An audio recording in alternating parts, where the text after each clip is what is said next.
So we took a bit of a detour thanks to our bus driver who got lost in the city. Interesting. I hope we don't tip him. The scenic route. We were not lost. Okay. We went to visit where The Dark Knight was filmed. Okay.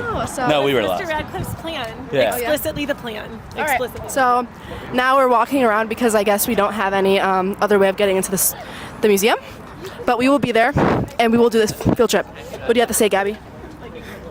I'm so excited.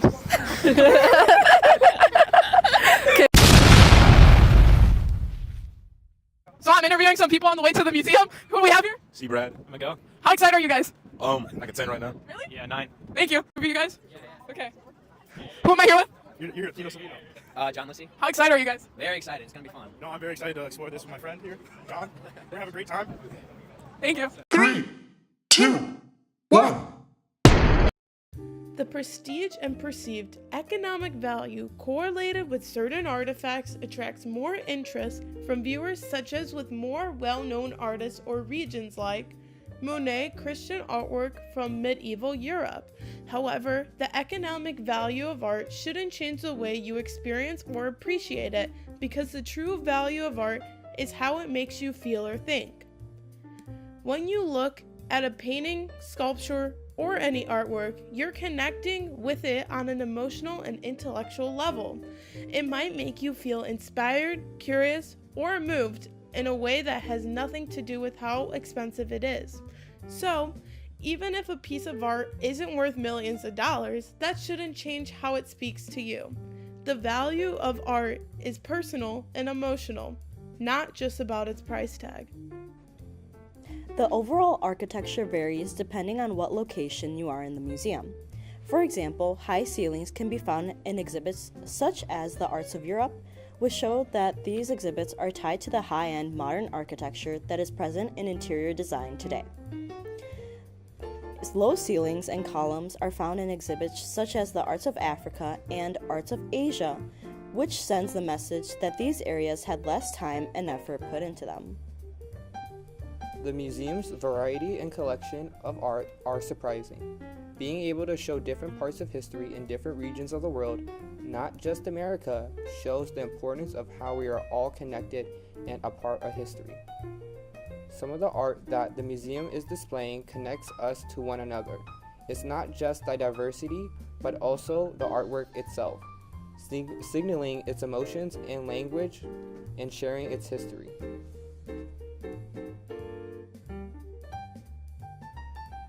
Most people would act a little bit different if they knew someone was watching them, compared to when they are alone. When you're being observed, you're more aware of how you're coming across, and you might be more careful about how you look at the art and how you might be even more respectful of the space around you.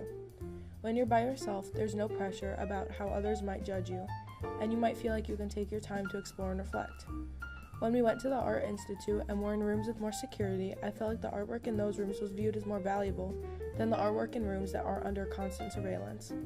The constant security of some of the rooms definitely led to an emphasis on the artwork in those rooms and made you want to spend more time in those rooms and appreciate that work more. Certain exhibits are laid out in a way to encourage or discourage spending a lot of time in that location. For example, the exhibits showing art from East Asia have just a straight hallway through the middle of the exhibit with everything kind of pushed against the sides of the walls against glass cases.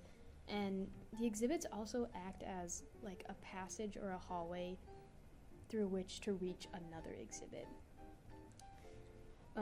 But in comparison, some of the exhibits for European art, like the Renaissance or the Christian art, have these layout of standing cases and paintings, etc. within the middle of the rooms. So rather than just walking straight through, you have to weave throughout, which forces the viewer to spend more time in that room. And that sends a certain message that this is something that you should be spending more time looking at.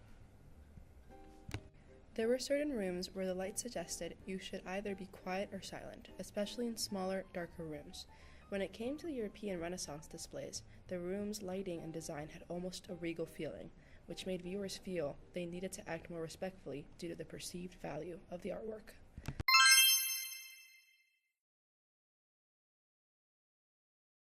Thanks for watching!